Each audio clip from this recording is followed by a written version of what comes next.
Joe, I got to tell you, every time I hear that intro, I like it a little bit more. Welcome back, everybody, and a very special welcome to the very first episode of Talkin' Stitches Live. So, for those of you who don't know, my name is Mike, and I'm joined right here in the studio by Joe. Hello. Resident keyboard master and commenter extraordinaire. And those are things I don't take lightly. I mean, both of those when I say it, Joe. But that's not all. Guys, we have a very special guest joining us today. Please give a warm welcome to the very creative Donelle McAdams. Joe, could you add Donelle in here? Welcome, Donelle. Hey, how is it? Oh, I'm telling you, we have had the craziest weather here in the last week. We've had every single season. In fact, we had sleet and snow yesterday, but a beautiful sunny sky today. What about you? How is it there? And are you in Marion right now? I'm in Marion, Indiana, and guess what? We had the greatest April Fool's joke this morning. When I pulled up the blinds, we had snow-covered ground. Oh my goodness. Are you kidding me? No, it was just April Fool's because now you couldn't tell it, it's gone. But I mean, it wasn't just like a little bit, it was covered. No snow plows or anything like that, but it was snow on April Fool's. Well, if memory serves, Joe, I think even here we've had snow 3 weeks into April. So it is crazy. The weather has been just weird, but I tell you what, I am looking forward to spring and summer. And actually, we've got some great spring content coming up here. So in just a second here, guys, Donelle's going to be demonstrating some pretty amazing applique techniques to make the process so much easier for you guys. And we'll be diving into that here in just a bit. We've got some business. Oh, excuse me real quick. Wrong monitor. We've got some business stuff to get out of the way real quick here. But guys, if you've watched any of our live shows in the past, you know that registration is usually needed to watch.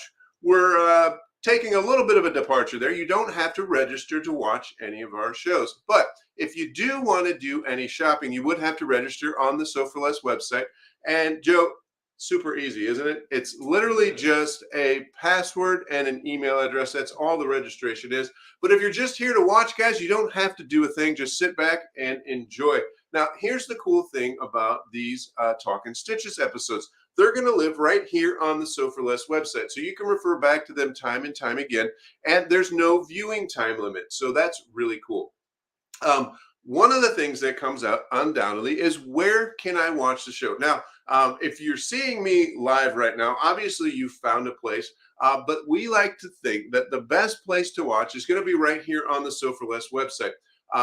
Mainly because all of the episodes are going to be organized neatly under the Talkin' Stitches category, but depending on the week, you may be able to watch it in other places. However, for the best show experience, we do recommend watching right here on the So For Less website. All the featured products that you're going to see Donelle using today are going to be organized right below the live feed. So if you do want to do some shopping, we recommend just waiting until after the show. But all of those items are organized really neatly underneath the live feed to make it very, very easy. So what happens if you navigate away from the show? Inevitably, life happens. Your dog barks, your phone rings, you accidentally click somewhere else, and all of a sudden, you're gone. The show is gone. The live feed is gone. We've made it super easy to get back. All you got to do is go back to soforless.com, and there's a link right on the very top of every page on the website. And when you click that, boom, you're going to be right back with us. We've made it very easy. So if you do get lost, just head back to soforless.com and click on that link in the top, and it'll take you straight back to the live feed. So, guys, we've been doing this for almost a year and a half now, Joe, live shows in some format or another. One of the things that we love about live shows is that it gives you guys, our crafty viewers, the chance to ask your questions live directly to our talented educators. Of course, this week we're joined by Donelle, and we're going to make sure that you guys get your questions answered immediately or pretty close to that. Now, I know that Donelle is joined by her assistant, Megan, and so she's going to be bringing those questions up, and we're going to be putting them on the screen. So we're going to make sure that you guys get your questions answered live. But you know what I call that, Joe? What's that? I call that instant craftification. Joe's heard that joke all week, and I got to tell you guys, I know it's pretty bad. But next week, we're going to be starting a new mini feature that we like to call So and Tell, which obviously is not very original either. But we want to see what you guys are working on. So if you could head on over to talkinstitches.com. That's a shortcut link that takes you straight to our VIP Facebook group. Post your projects that you guys want to see featured on the show. Of course, we love seeing what you're working on, and I bet you all of our viewers will too. Membership in that Facebook group is free, of course, but you do have to request membership. But we're pretty good about getting everybody in. Guys, just a quick reminder, we're going to be doing this just like we did before every Friday at 2 p.m. Central Standard Time. Our shows are free, and I'm going to tell you guys the schedule is filling up quickly. Joe, did you happen to notice we are booking through July and August right now? Wow.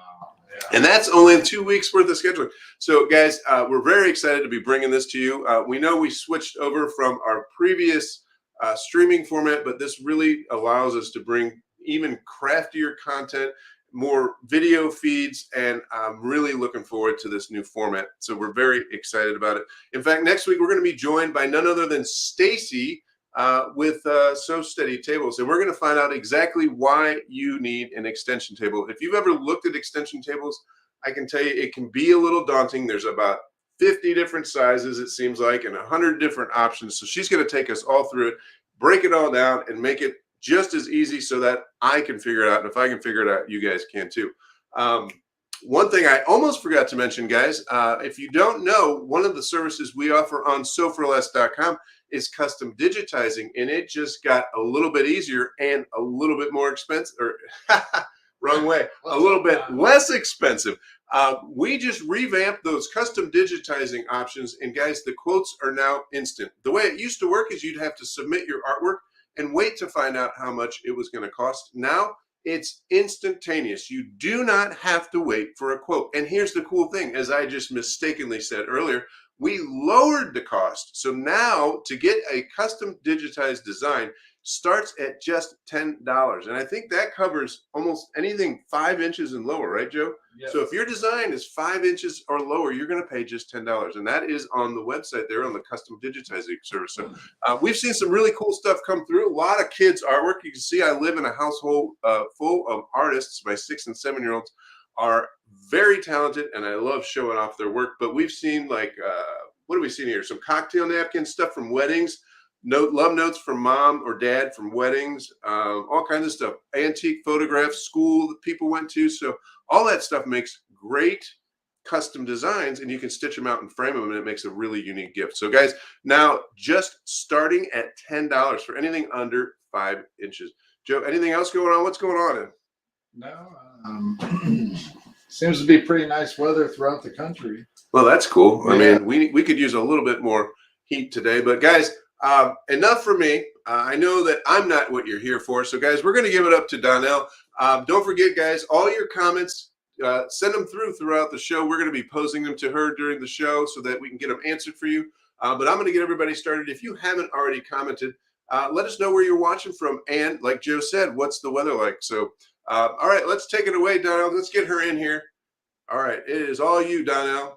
All right. Well, I'd like to welcome everybody also. I've been watching it as it goes through, and I see a lot of our people from when we have had our Tuesday shows with the template quilting. And believe it or not, I'm going to include just a little bit of template quilting. You do not have to know how to do ruler work, because what I'm going to be doing is cross hatching, and you can do that with your regular foot, and that's not a problem at all. So what we're going to do today, because it's April Fool's Day, is we are going to welcome April, because April showers bring May flowers. And so we are going to be doing this particular design with the applique. I'm going to be showing you how to do these extra little fun pieces here. I'm going to talk about 2 different types of applique. And we're going to have just a good time doing this project. Now, if you're interested in this pattern, it includes these 3. So it would have the March, April, and May. Now, this is a set of what's called Calendar Parade. And this obviously is spring. There's 3 patterns on each one, and there are 12 in the set. So there's going to be a spring, summer, winter, or spring, summer, fall, and winter. And so we have these, and they're all the same size when they're finished, although you'll notice that this one here has a wider border here than this one does. So there's some differences to them. And I have tried for 3 days to find my set. And of course, we've moved since I actually did these. So I can't find them all. So I know they're here somewhere, but you're going to see the one when we get done today. So you'll see what this one here looks like. So I want to show you that when I do instructions, I make it as easy as possible. So I've got what fabrics you would need, what the cutting is going to be, then the instructions. Now, when you have 3 of these, I'm not going to repeat some of the instructions. So I have one page that is called general instructions, and it applies to all of the patterns. And so when I get this apart here, you can see that the general instructions are going to be something that you're going to use for everything. Oops, I will look too far. The general instructions are all right in the folder here. I even tell you how you can put a sleeve on the back, so this will hang on these cute little desktops. And that's what's fun about these. These are great for like putting on your kitchen table, or maybe you want to put it at your desk at work. It just kind of shows off the fact that you like to do crafty things. We have a question, Megan? Yes. Jean would like to know, where do they get these patterns? This pattern is available right there on the website. So they're wanting to know where that's at. It's on the website there. You've got a drop down of everything I'm going to show you today. So you can get it right there. I believe it's $12.99 for all 3 of these together. And then I wanted to also show you that when I do these cutouts so that you can trace, I have already reversed these so they're backwards so that you will trace them just like they are, and then they will be put together. So this part here is your placement diagram, and we're going to show you that all today too. So one of the fun things about this one is the fact that it only had 3 pieces, so that makes it easier to do. You will notice next month is a sprinkling can, and it is so, so cute. All of the little flowers are actually, got to find my handout here, are actually yo-yos. So if you've never done something like that, then we used a bunch of fun buttons in the center. And so you don't have to make it on this. This could be something that you make into a quilt block. You know, you could do a lot of different things with it. But I just wanted to explain to you that the instructions are not sketchy at all. They're going to be complete. You're going to be able to know how to do this. So I've already prepared some things. So we're going to be able to move right through this and should get clear to the end. So what we're going to do first is I'm going to show you, you start out by having a 13 by 14 background. And so I've already put that together. And I want to show you a couple of hints with this. Now I'm going to be using a white background today, and I've already marked the center because I'm going to need that to get set up to get going on this. Now, when you're working with batting, some of you have heard me say this so many times, and the first time you heard it, you were like, what? She said, what? There is a right and a wrong side to batting. So I'm going to show you, if you've not seen me do this, when you take a sharp straight pin, now make sure it's sharp. Don't use a needle, use a straight pin. And what I'm going to do is I'm going to attempt to put that through there without pushing too awfully hard. And the right side, it'll go through. But the wrong side, you can see that my batting just pushes down. It doesn't go through. Now, can I make that go through? Yes, I can push harder. But the reason I'm showing you this is because your fabric, when you're doing work on it, whether it's ruler work, applique, hand stitching, whatever, it's a whole lot easier to work with this batting when the needle wants to go through the fabric. So you want to know how that's done. Now, the other thing that I wanted to show you here is you'll notice that I am using a white batting.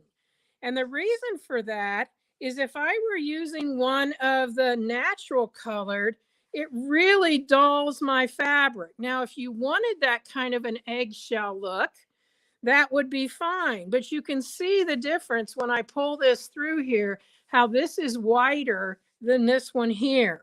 So just be aware of that. And that's obviously true for your quilts also.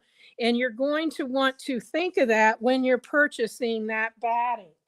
Now, this could be done with Pellon fusible fleece, the 987F or something similar to that.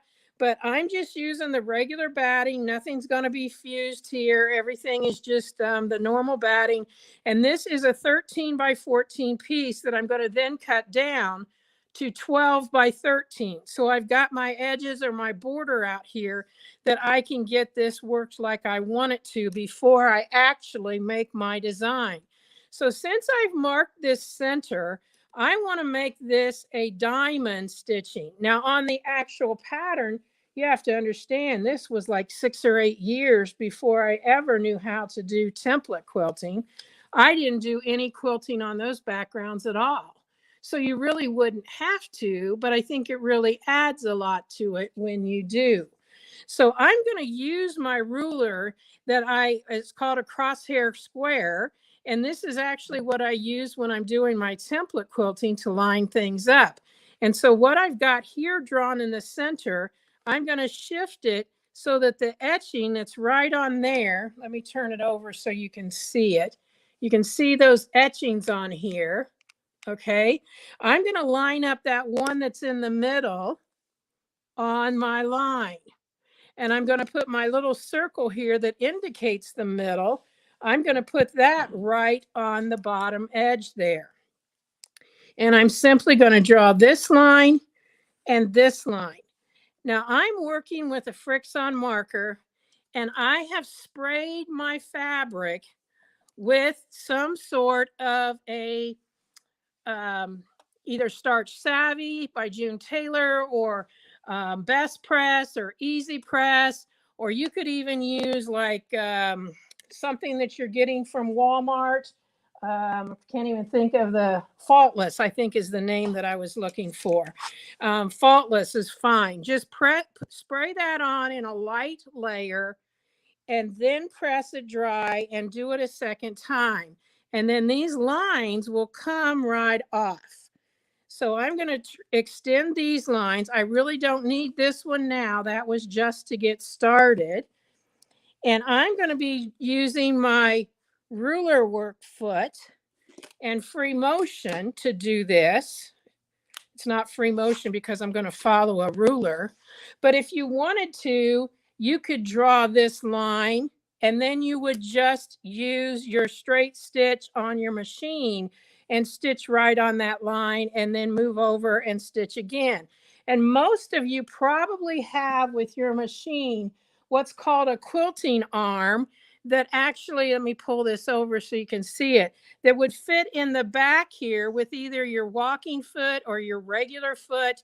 And then you would have a guide arm that comes out to the side, and you could set that to whatever you want. Now I'm going to do 1 1/4 inches today, and it's going to be very easy to do because I'm going to use my centering ruler. And I know many of you, because I've seen who's on here today, I know many of you already have this, and this is just another way to do our cross hatching. So I'm going to put the center line on my ruler, which means it's at 1 inch. I'm going to put that right on the line that I've drawn. Okay. And then what I'm going to do is I'm going to come over here and I'm going to start out this way. So this is 1 1/4 inches because remember, from my needle to my edge of my foot is 1/4 inch. So now we're just going to go and do our stitching, remembering that we have extra area out there so that we don't have to worry about the very edge. So when I get down to the bottom here, I could either come across here in the margin because it's not really going to matter. I find it easier. I have a good cutter that just cuts my thread, and I'm just going to do that. And now I'm going to turn this back around, and I'm going to line it right back up on that same line, and it'll stitch on this purple line that I drew on with my Frixon marker. And so I don't even have to use my spacing gauge or anything when I do it this way, because of the fact that everything's pretty much built in when you're using the measurement of the foot being 1/4 of an inch from the needle to the edge, plus the fact that you have it lined up here on the 1 inch. So you can see I'm coming back down here, and because my machine holds my thread after I've cut it, I can just start in. I don't need to pull it up or anything. And I'm going to line this up and continue. Now I've already got one finished, but I wanted you to see how this would work. So what I'm going to do right now is I'm going to take this off and I'm going to do this other line so that you can see that I can just do it with my sewing machine. Now I'm going to tell you, if you have learned to do the template quilting, you're probably going to want to do it the way I just did it because it's faster. And since you know how to do it, this is a good practice to practice getting those stitches so they look like the sewing machine did it. Okay, so this is a good way to practice. But if you, as I said, have never template quilted, you're going to be able to get the very same look. I'm going to have to change my machine here just a bit because it's set up for template quilting and the feed teeth are dropped and all of that, and we don't want that. So now that I've changed it back, my feed teeth will come up. I'm going to come over here to my line and I'm just going to straight stitch. If you had your walking foot, you could use your walking foot. But you can see I'm just using my regular machine with a straight stitch set for a normal 2.4 or 2.5 length. When I get up here, I can just cut that. And then I would have to have either that guide or I would need to take my ruler and set it at 1 1/4 and draw my next line. So those are 1 1/4 apart. And then I would just come in here and stitch it again. So either way you do this, you're going to get the same look.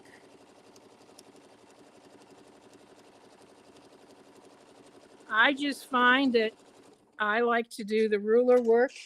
Either way is going to make no difference. Now what I'm going to do is I'm going to take this over just quickly here and press these lines out so you can see how easy those come off. Now today we want to show you the pressing mats that Sew for Less has. This is a wool pressing mat. Mine has been used a lot. That's why there's a little bit of a color there. But I can tell you this reflects or puts that heat right back into your project. So everything just presses beautifully. Now I'm using what's called, I got to find the name of it. This is a mighty iron, the little mighty iron. And it is a steam iron, as you can see. It's the mighty steam iron. It comes with a little cup that you can put the water in. It's got a little case that you can store it in if you're using it for travel. And the water goes right in here. So you just pull this, and if you're using steam, you press down right there, and that will give you, or you press down and it pops up, and that's what will give you the steam. So I'm not using steam today, but it is a steam iron, and you can see how that all came out there. So your different sizes of pressing mats, I know there are 3 different sizes. We're going to be talking about them and again in just a few minutes, but they are available. And I'll tell you, once you have a wool press mat, you will absolutely love it because of the way that it just brings the heat right to your project. Now, I wanted you to see this. You can see that there's really not a difference. It's just going to be so that you get that diamond shape. Do we have a question? No? Okay. All right. So I'm going to set this aside here and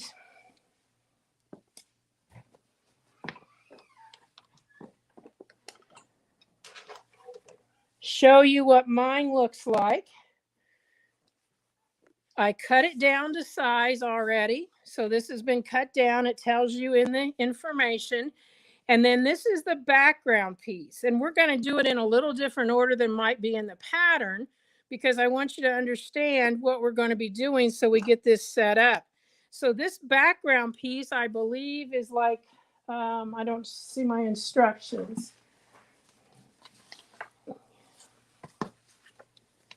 The background piece is 18 by 19. And so I've got that cut, and then I centered this on here, and then I measured 2.5 inches all the way around. And so I'm going to need that cutting mat.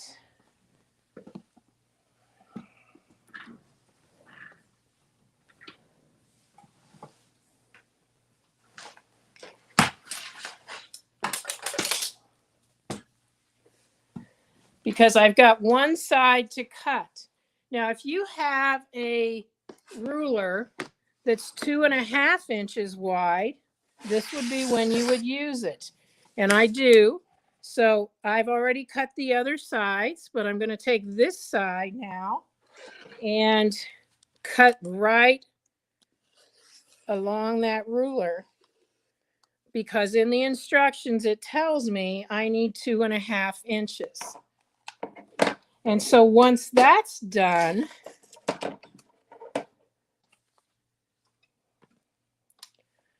we'll set this back up here. You can see I always use one of those silicone mats. And then this gets pressed. We're going to use it later, but this gets pressed right up to that edge. So now that's 1.25 inches. See how crisp that presses? That is the mat, or the wool mat, you guys. That's what the wool mat will do for you. It's a great iron.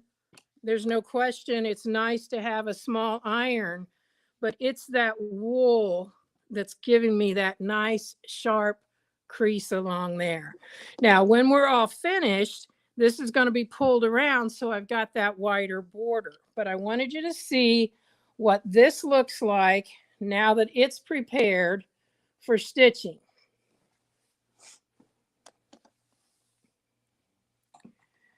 So now we got to fix an applique. And so what we're going to be doing is we are going to be taking our pieces and tracing them just like they are on the pattern. So this is my pattern. I need to do A, B, and C. And so I've already done that, but I wanted to show you that I just keep my heat and bond or my Template fuse or whatever I have the scraps of that has the fusible on the back. I just keep them in a folder like this, or a little container. You can use a plastic bag or whatever. I found this was better because it kept them flatter. But you know, like this is a pretty good size piece that was something else. And so that's why I have them in this container. And so all I need to do is take out one of those pieces. And if I'm tracing this, I have already reversed the pieces for you. So I would be sitting this on here like this. You can use an ink pen, you can use a pencil, whatever you want to trace, you can just trace those just like this. Now I want to tell you a little hint. When you come over to a piece like this, I can trace this easily, but I find that if it's a straight edge, use a straight edge. Okay, so if I was doing this one, I would just draw down like that. I would come over to this and I would draw down like that. So I have good straight edges there, because I can't draw the straightest. I can cut just fine, but drawing is not necessarily the cup of tea. So I've already done this one and this one and this one again. And you may be wondering, why have I done two of these? And that's because this is a lighter fabric. And if I put that on there, some of this from the back will probably shadow through. So I'm going to put this one down first. and then this one on top of it so that this will have a good crisp looking background. So I need to cut the rest of this one out. I've got it started. And I want to use, if I have them, if not, I would encourage you to look into getting some. And that is some good small scissors. And I use them clear back to the back here. So I'm going to come up to this and I'm going to cut right into that. And I never really close the scissors. They're just open and shut, open and shut, open and shut the whole way along there. And what I do is I always make sure that I've got a good hold on it so I don't end up cutting something I didn't want to. And you can tell this was a scrap because you can see from the where I have torn it for some reason. And so from that, I'm going to say these patterns are great stash busters. So I know people that have their scraps all organized by color and size and all that. And oh my goodness, I wish I had that kind of time. I would love to have my scraps organized. My scissors sound like they got a little squeak in them. All right, so I've got all of these pieces ready to go. So we're going to lay this to the side because the next product is one that I dearly love.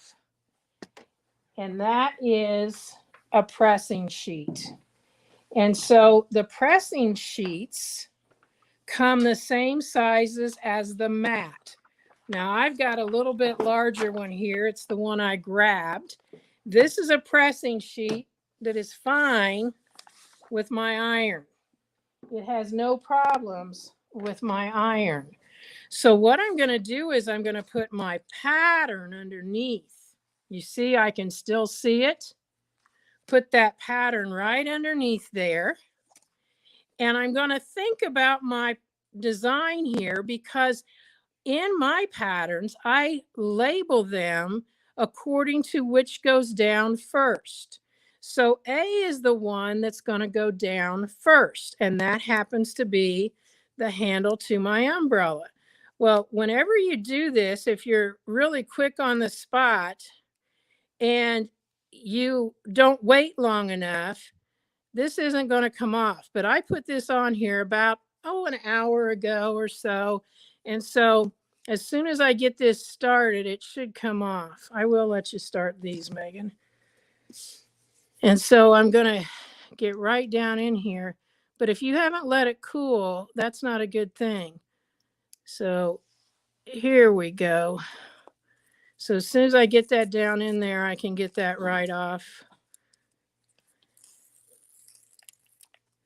And I'm going to lay that right on top. Just like that. So I can see through it. So what we're going to be able to do here is we're going to be able to layer everything up and press it together. Now, if that wasn't able to work, you would have to think it out ahead of time, but this is going to work perfect for us. And I like to use Heat and Bond Light or the Template Fuse that comes from So Steady or any of those that are, there's a whole bunch of them out there, but you want your stabilizer to be just a very lightweight. And some of them are not even designed. Some of the heavier ones are not designed to be stitched through. So you got to watch what you're getting there. Oh, I had it and it went away. There we go. All right. So you can just use like a straight pen or whatever. And we're just going to peel this back. You can see I've got that on there.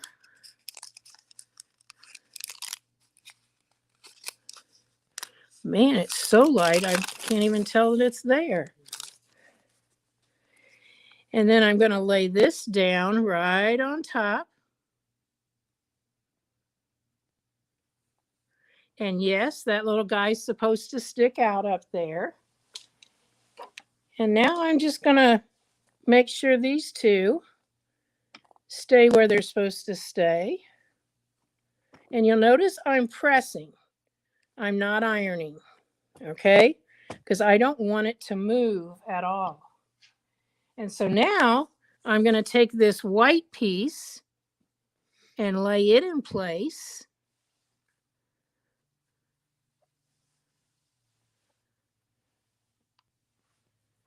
And press it. It's so nice to be able to see through that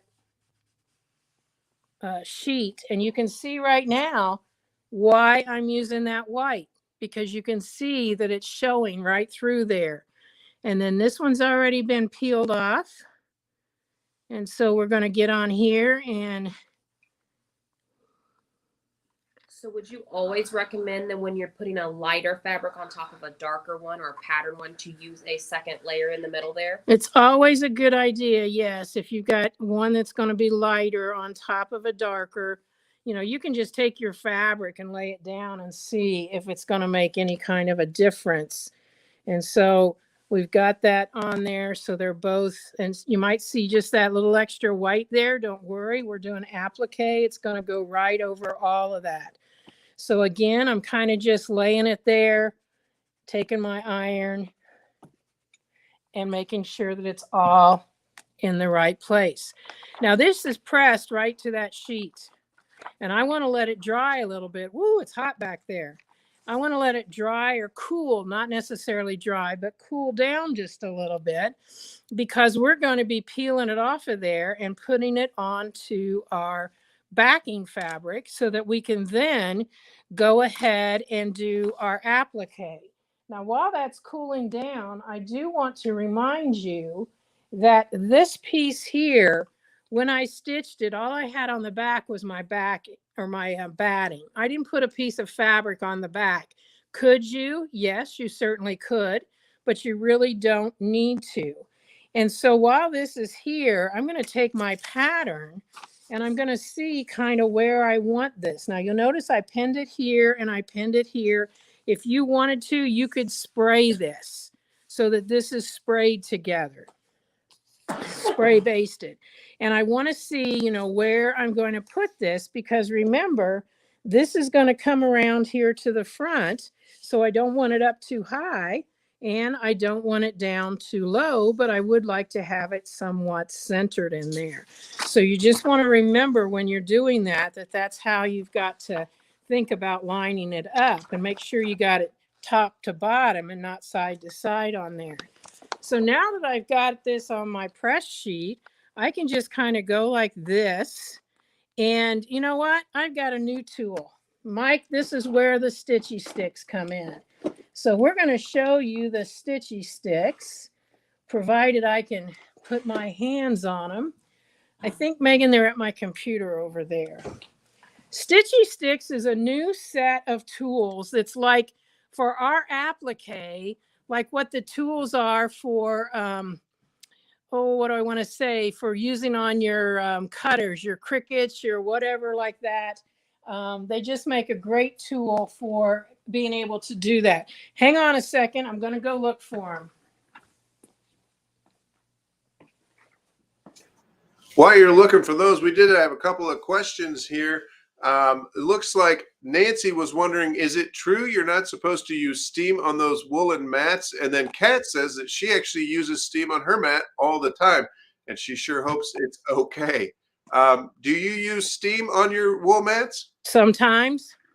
It depends on what I'm doing. So it really, it's not going to be a problem either way. I can honestly tell you, the way those wool mats get made is with steam. They're what we call felted together. So it's not going to hurt them at all. So great question. There's my stitchy sticks.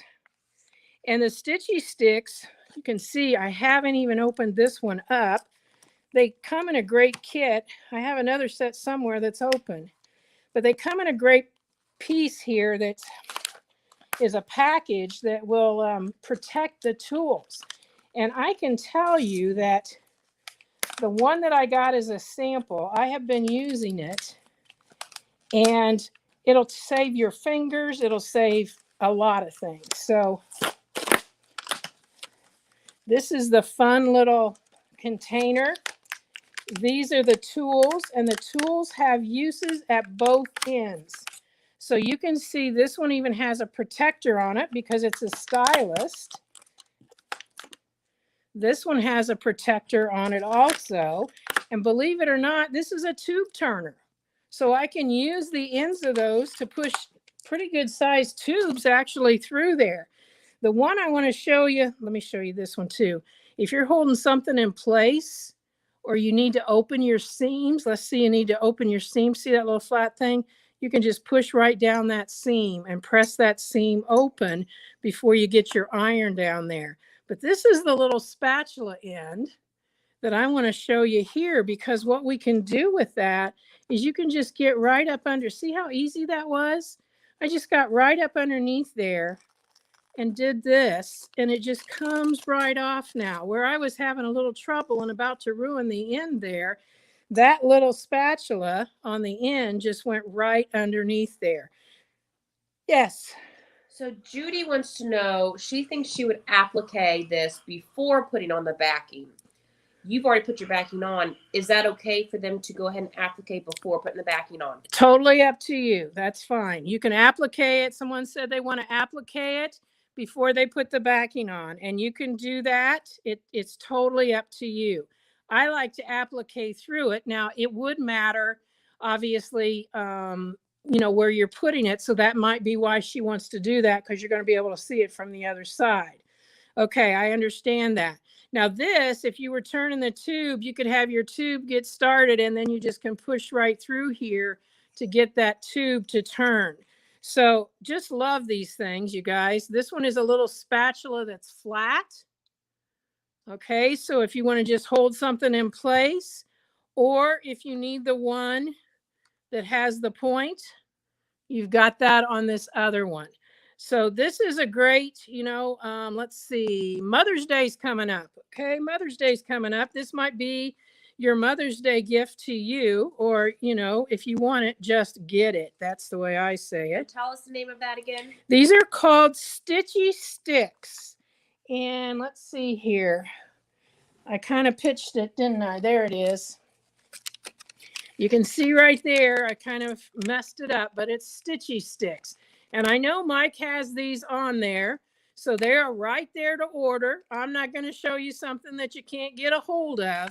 And this is something that is fairly new. So when you go to the next quilt retreat, you might have the newest product out there. So I've got everything put together here on my press sheet.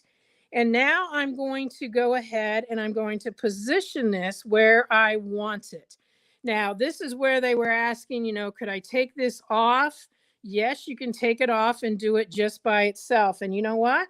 I'll just do that, because it's no problem to me to put it back in the center of this. I'll just take that off. We'll be able to put it back in there. So now I've got this laid again back on my wool mat, my pressing mat. And I'm going to put this in here. I want mine at an angle. Okay, I want it at an angle, and that looks like that's pretty good there. So let's take our little ruler here and go from either side. That's about 2 3/4. Oops, that's a little bit more. So let's just move it over a smidge or a skosh, depending on where you're at. So we got here 2. Yep, that looks even. Okay, so now what I'm going to do is I'm just going to take my iron, and again, I am not ironing, you guys. I am pressing. You can tell I used to teach home ec to middle schoolers, and I would have to teach them the difference between ironing and pressing. And it's probably more important to a quilter and a crafter than it is to a garment maker, because we're worried about things stretching. The fabric that we're using can stretch pretty quickly, and we don't want that to happen.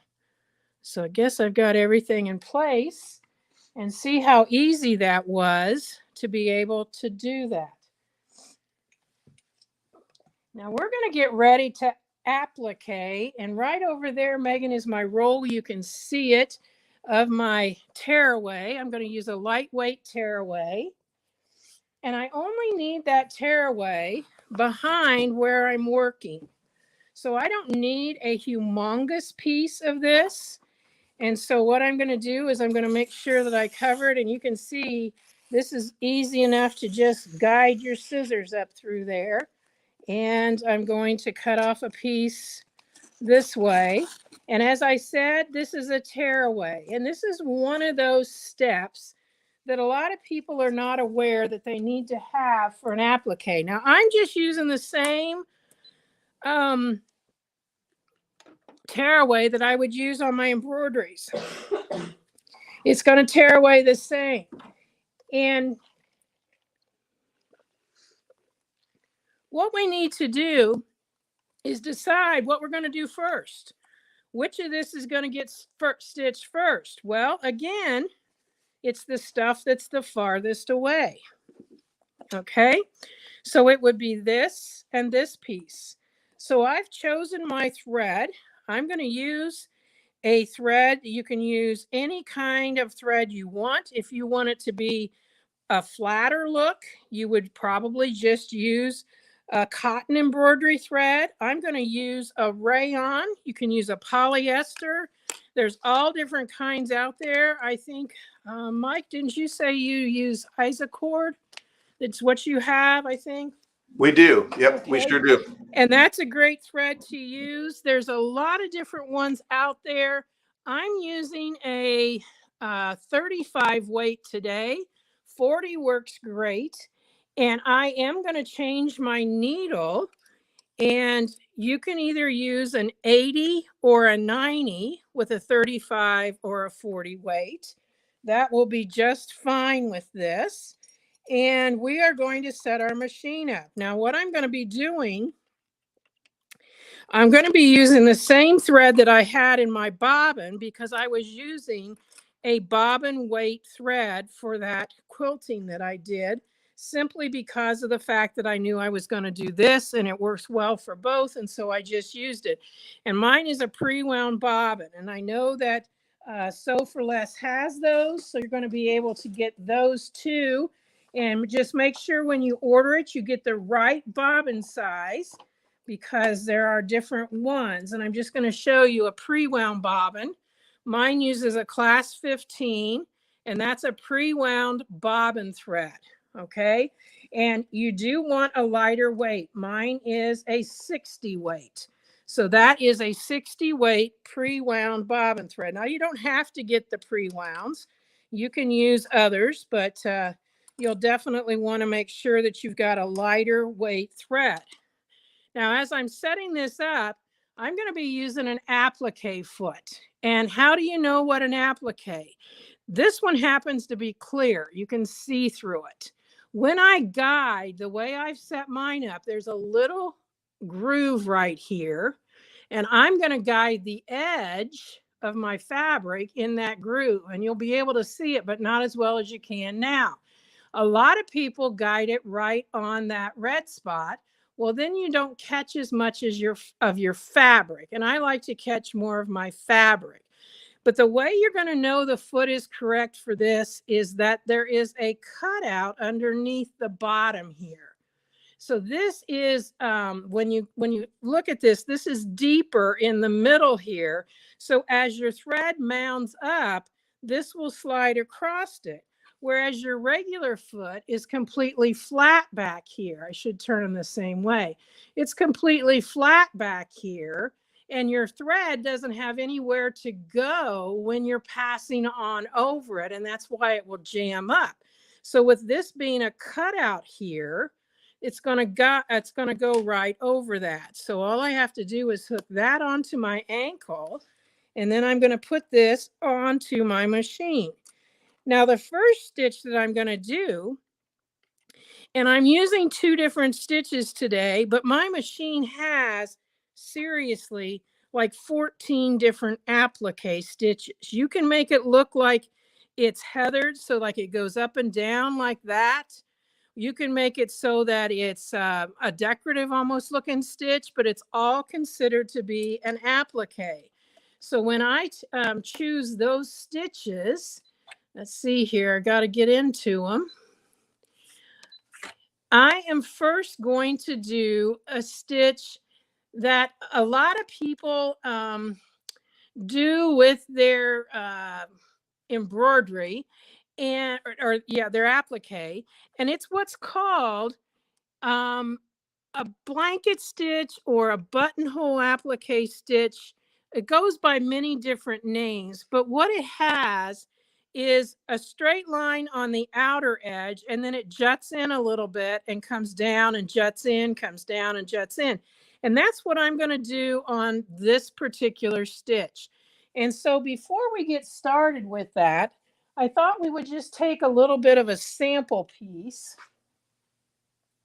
so that you can see what they're going to look like.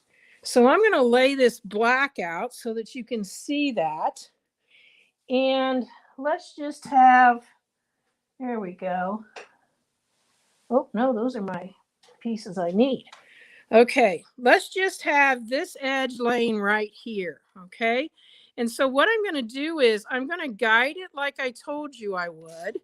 And it's just going to do, oh, you guys, you know one thing you got to do to a machine before you start to sew is thread it.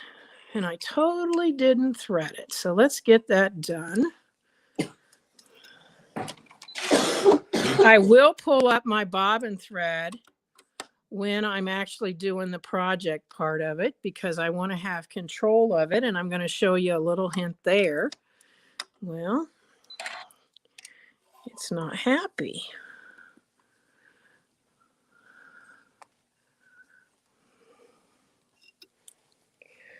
And I know many of you have probably been appliquing for years, and hopefully I will be able to show you a new hint or two. But let's just go ahead while it's on this black because it's easier to see. I'm going to show you what I'm going to do with my thread. So I'm going to put the needle down, the needle up, and I'm going to pull up that bobbin thread. Now, if you can get a hold of it, great. If you can't, you're going to get your tweezers out. We're going to put it back in here under the foot so that when it takes its first stitch,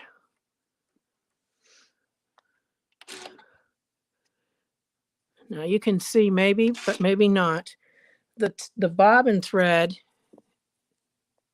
is on top of the foot. We don't want that. There we go. And so I'm going to take that first stitch over here on the side, and it's going to come forward a couple stitches. And then I'm just going to keep this clear out in the back so you can see what this is going to look like. Now, this does not have any fusible on it, so it's going to look like it's fraying just a little bit because there's nothing to hold that back. But you'll be able to see what that stitch looks like. Okay, now that's a pretty narrow one, and that's what I'm going to use because I'm going to be going around the top and that curve of the handle on our umbrella. And if I have wider ones, it's a little bit harder to turn. But I'm going to go ahead and I'm going to just show you on this by turning this under what it would look like with a wider. So I'm just going to widen that out. And that's just by using the buttons on my machine.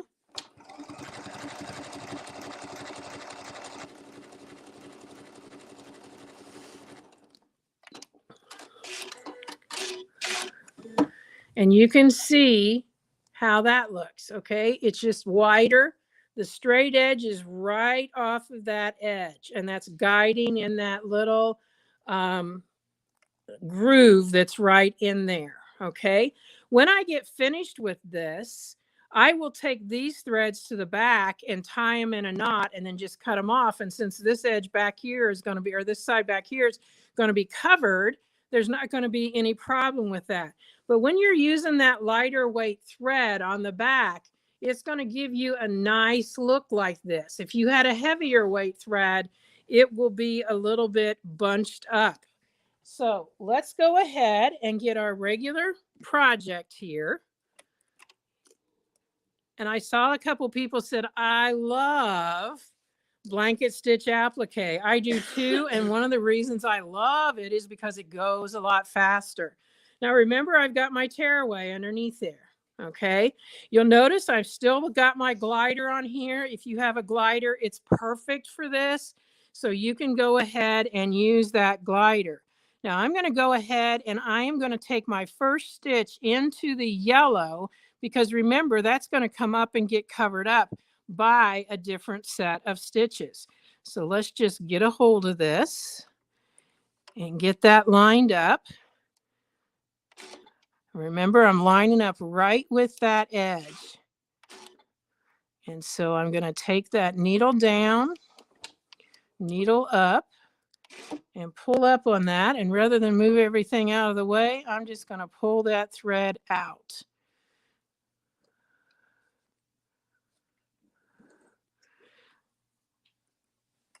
I'm going to put this back in place.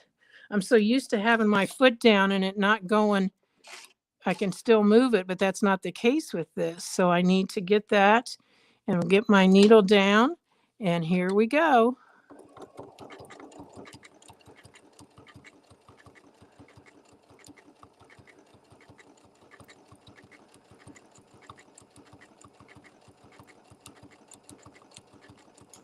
While you're stitching that up, we did have a couple of questions on there. Joe, could you hit that up there? Yep. So Erdna was wanting to know, did you put your feed dogs up? Yes, they automatically come up. That's a great question. When I select stitches on my machine, they automatically come up. Yes. And then Peggy was wondering, did you say how wide the stitches that you're using? This one is 3.5 right now. The first one I did was about 3.0, and I've moved it out to 3.5. Now, with that being said, I can actually lengthen it this way if I want. I didn't want to do that on this because obviously I want it right along that edge and pretty close. And here's where you got to go slower because I'm getting ready to turn. And so I'm going to turn. When I'm turning this way, I'm going to turn with the needle on the opposite side, because I need to just lift this up. I just lifted that up just a little bit, and I'm just kind of squeaking that around there, and I'm going real slow. Now it's going to come in and bite, and when it's out on the outside, I'm going to do that just again, just a little bit, like almost every stitch, to get around there so it looks good. It's going to come in. I stop there. It's going to do the straight stitch, and it's going to bite in. I was a little antsy there, huh? And then I stop there. And it's like, Donelle, do you really go that slow when you're doing this? Well, yeah. And this may be where you want to slow your machine down just a little bit so you can't go any faster.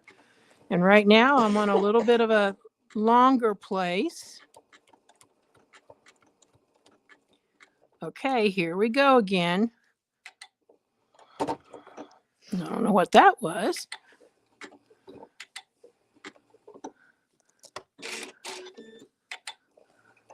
The little sounds that you hear is my machine. Every time I stop, it's checking with a light and a sensor to see if I have enough bobbin thread. And so that's what you hear with that sound. Now I can turn quite a bit there. I hope you can see it's worth my being slow. It's definitely worth it.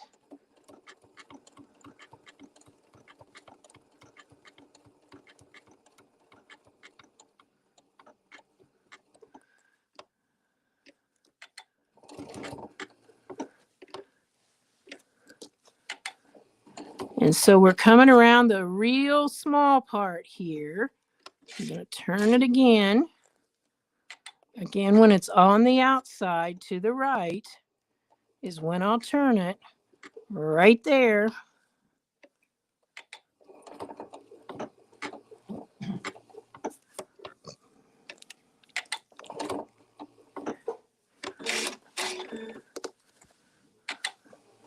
bite, and it's going to come forward. And if I came forward both stitches, it would have been out in the middle of the white there. So that's why I turned in between. Now we're on a little bit of a run.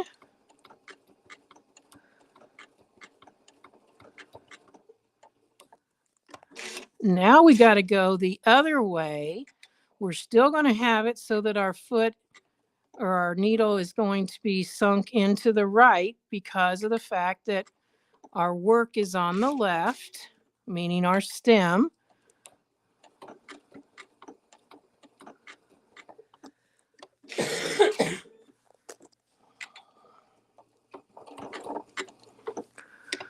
Oh, you guys, it's almost ready to race. Because we got a long straightaway here.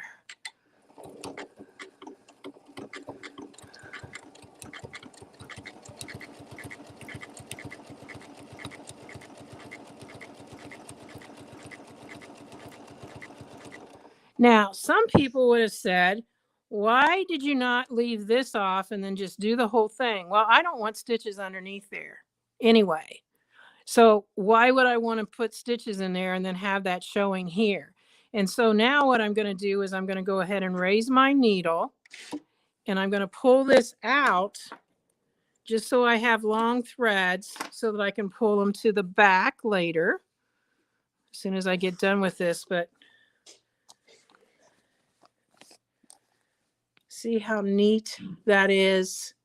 Just because I took it slow and easy, and I have the stabilizer on the back. Now I've got just this little teeny tiny spot up here. And remember, it's got to go in that edge. I'm going to go ahead and put the needle down in the orange so that I can pull up that thread. For those of you that haven't seen me do this, I pull this thread and then you can floss underneath there, and that will pull that thread right out. All right, we got just a little tiny bit here. So Sarah has a quick question here. She wants to know, if you're using the glider to applique, what about the feed dogs?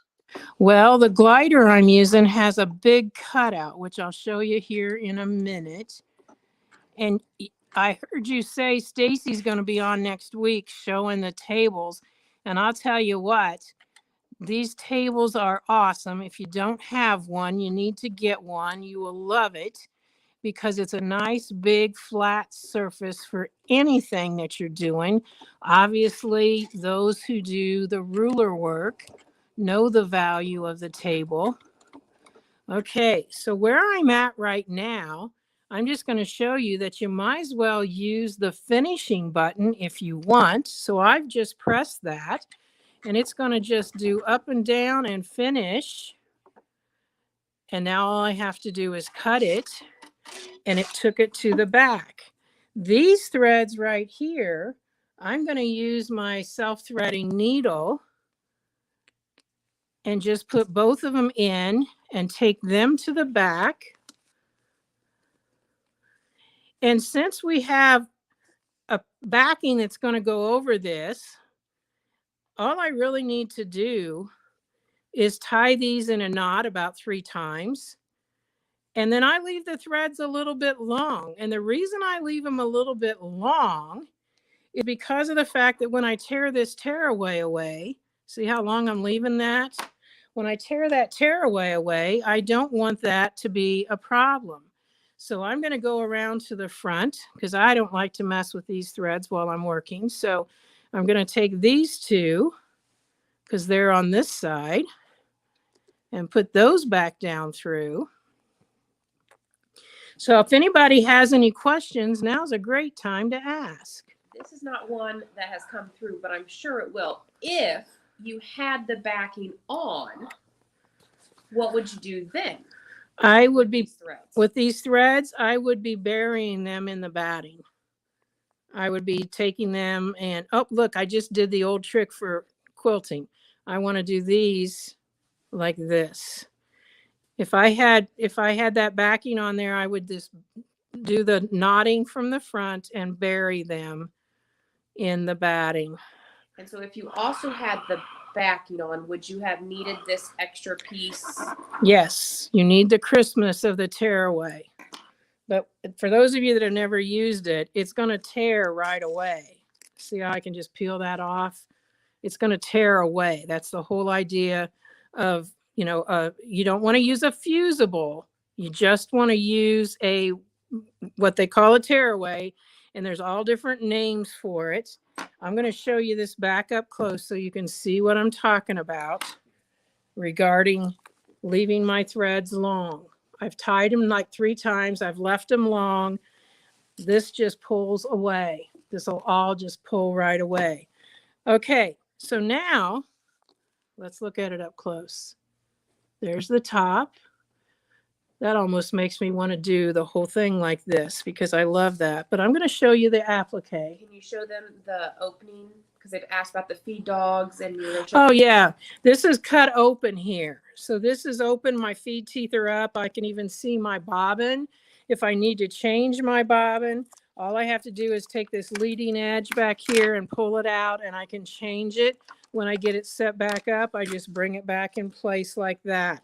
So it's not impeding my feed teeth or anything. Now, if you have the plain color, the one that is either a cream color or the green color that's plain, that's not cut open.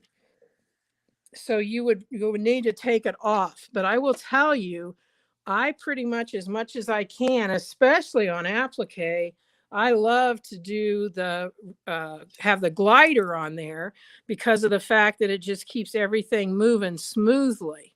So if you don't have a glider, I'm sure Mike can fix you up with that. Yeah, we're going to be featuring all of those actually next Friday as well. So if you want to sneak peek ahead of time, the category is actually already built. So under the Talkin Stitches category on SewForLess.com, you would just navigate to April 8th, which is our Sew with Stacy, of course, with Sew Steady. And those being great options for the tables are listed there as well. We actually did have one other question, and that was from Peggy, and she was wanting to know, are the straight stitches hitting the applique or the background? They're right on the very edge. So the answer would be the background. So they're right in that very edge. And you can tell why I went so slow around this, doing just a little bit at a time so that it didn't get off of that edge. So what I'm going to show you now is an actual applique stitch. Mine comes on at 3.0, but I like it a little wider. So I'm taking it up to 4.0.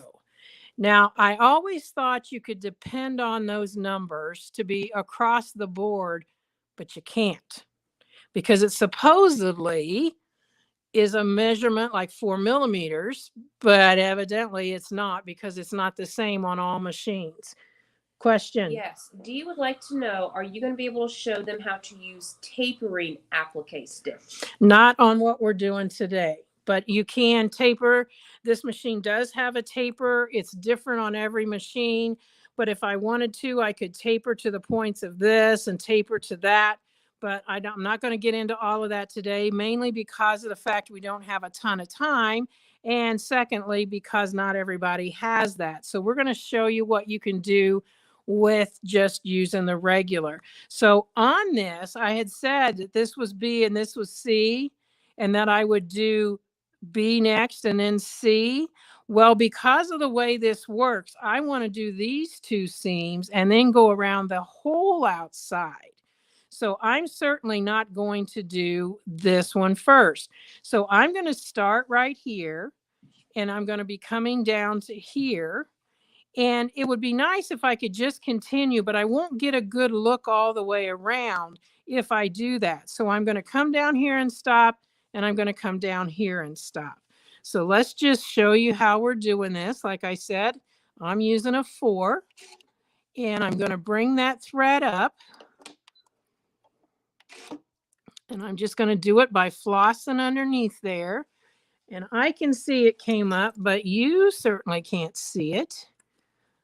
Got to get underneath there with my tweezers and get a hold of it. There it is. And I'm going to take both of those to the back, get everything lined up again, and put my needle down. And this is just a regular, what we call satin stitch applique. I did change my thread to the orange. And just a little bit of information that applies to anything. That's where we're going to leave that. I'm going to use, no, I'm not going to use the finishing button because that goes a little bit farther. So I'm just going to cut. All right. So you can see here what we have there. And then I'm going to turn this completely around because I do better when I'm looking at this side and guiding that way. So anytime I can turn that around, I'm going to do that. So I need to get right there. Needle down, needle up. Oh, my thread came up good that time.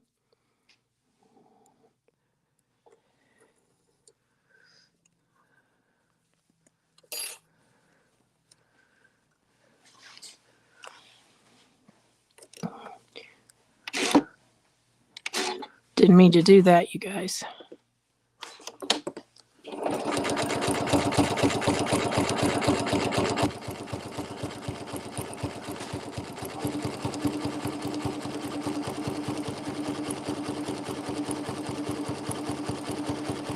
And now from here, I'm going to be able to just come right to that spot, lift up, and this time I won't even have to take these guys back around because I'm going to just hold them so that they get stitched in place for a little bit.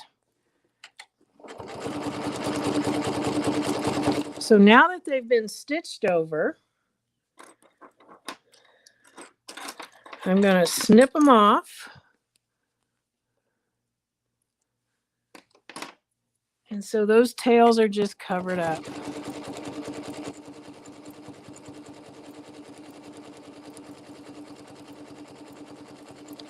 Always find something on your foot to guide by. It will just make it so much easier. Now, as I'm coming to this point, I'm going to slow down because what I'm going to do is, again, I'm going to leave it on the right side and I'm going to turn it just a little bit and do just a couple of stitches. And that will kind of make it look like you've tapered a bit. So there's a couple that way. And so now we're going to do a couple more. And we're going to turn again.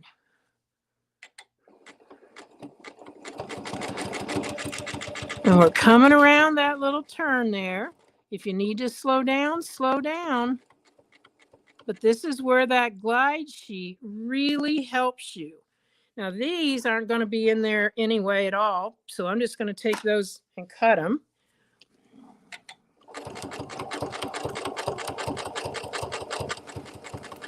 See how I'm just kind of driving that or turning it because I've got that glide sheet.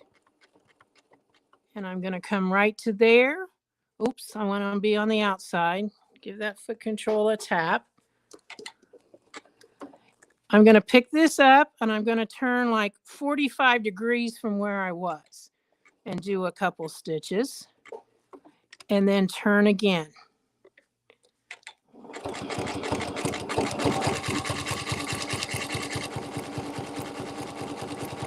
So right now we're covering up where we had done our little cane for our umbrella. We're coming down to this point. We're going to do the same thing. Turn it about 45 degrees, couple stitches, and then turn it the rest of the way.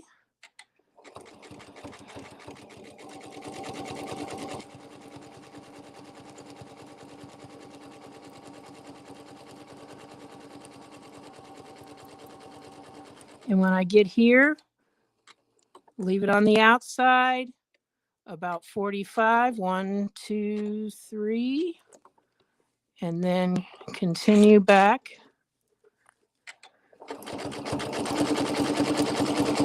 We're on the home stretch now, you guys.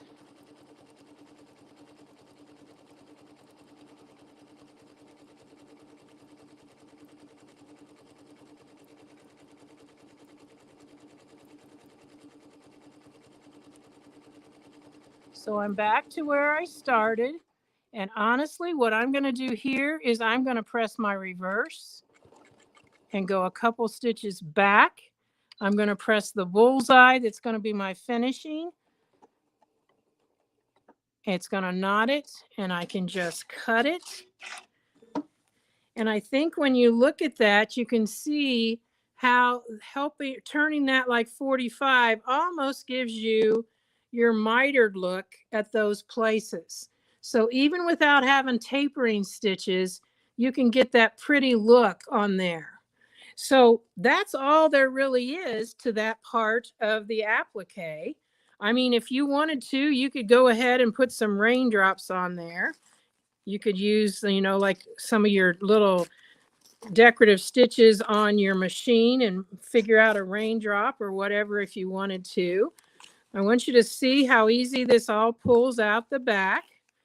And I can take the time to pull it out of each one of those sections. It's really not going to hurt anything. It's totally up to you. I am going to save these bigger pieces because if I'm making like a buttonhole or something, this is good to put behind it. So I have another little folder that I keep my little pieces of tearaway in. Yes, question? Yes. Chuck and Andy want to know, when they make their sandwiches, they look a little bit thicker than what you're using. So what type of batting are you using now? What type should they be using? I'm just using a low loft batting. I mean, here's my thoughts, you guys, and this is just the way I do it. If I want it thicker, I'll just use 2 layers. So I really don't have to buy a bunch of different weights of batting. So this is just a low loft batting. Where's my little sample of my cream colored? I'll show you.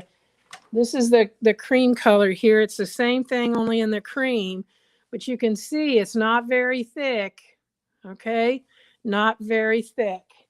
All right, so I'm going to take my seam ripper here, and I'm just going to get a hold of this edge, and I'm going to cut it just enough that I can get my finger in there. Obviously, I didn't cut my batting. I just cut this part of it. But just get enough of your seam ripper in there because it rips really easily. And you can get that out of there.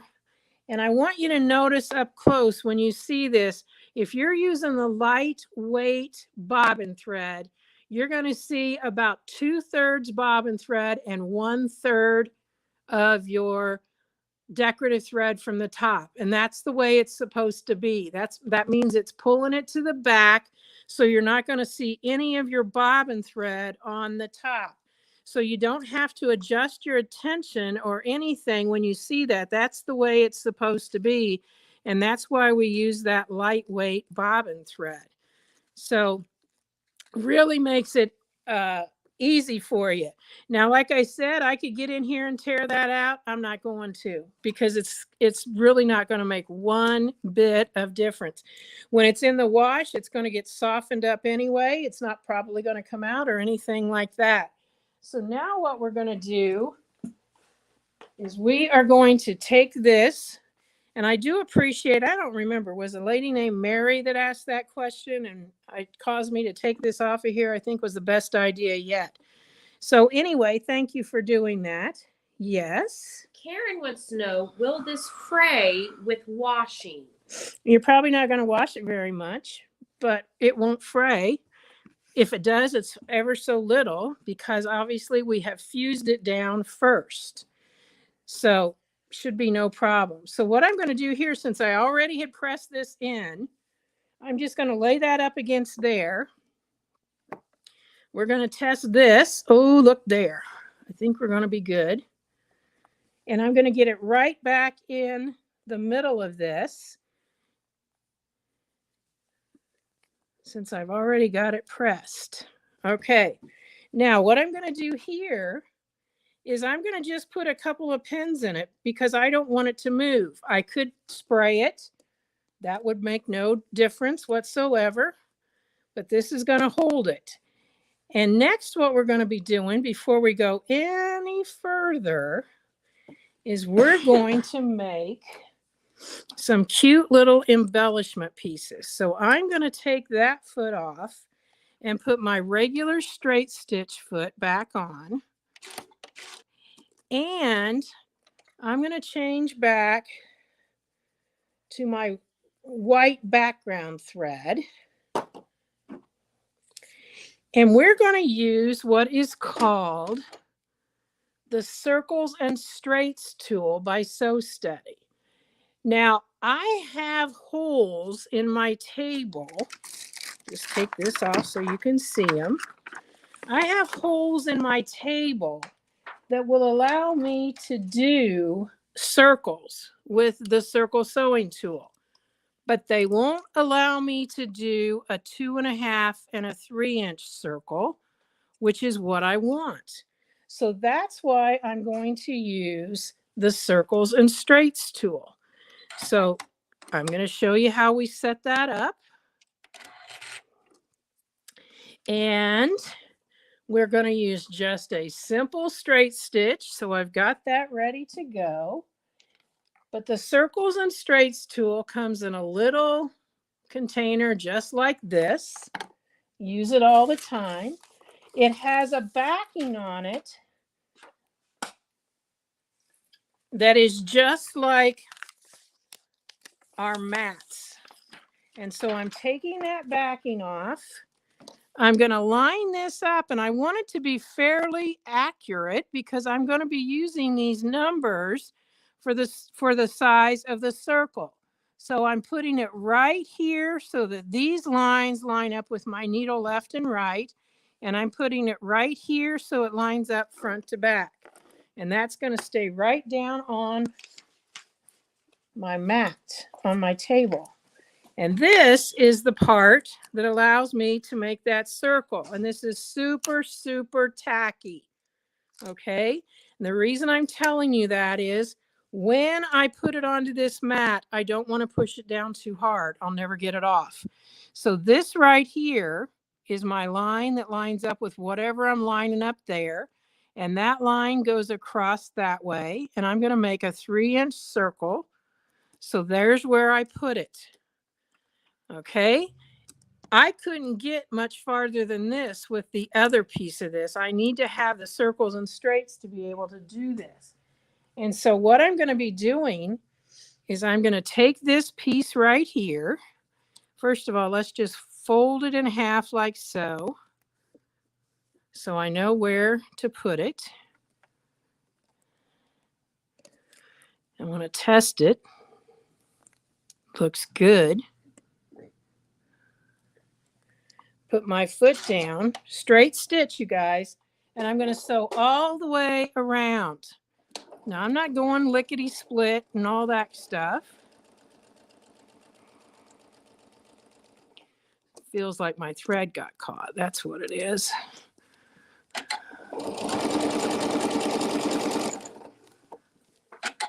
Now, if you don't have this, get it. No, if you don't have it, use a jar lid or something to draw and do the same thing that I'm doing right here. Okay? Only you're just going to stitch on the line. Use a jar lid, stitch on the line. Okay? I'm going to cut this here and I'm going to take that one off. And I'm going to make one more that size and then I'm going to make one a little bit smaller.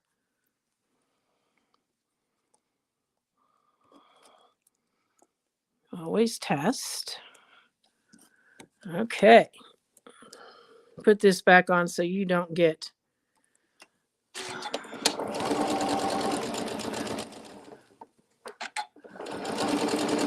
believe it or not, the smaller circles are more difficult than the bigger circles. So you've probably seen me somewhere along the line doing big circles, and that's not that big a deal. But because this is so close to the pen, you have to guide it like I'm doing right there. You're still going to get your circle. Everything's going to be fine, but you're going to have to guide it. Now, to get this off of here, you can just kind of lift up, or I like to just push it side to side. So I'm taking my finger here and going that way, and I'm pushing with my thumb. And so now I'm going to go in. I moved the whole thing. I'm going to go into a 2.5. And you're thinking, well, that's not much difference. You're right. It's not. But it's enough. And I'm going to fold this piece in half.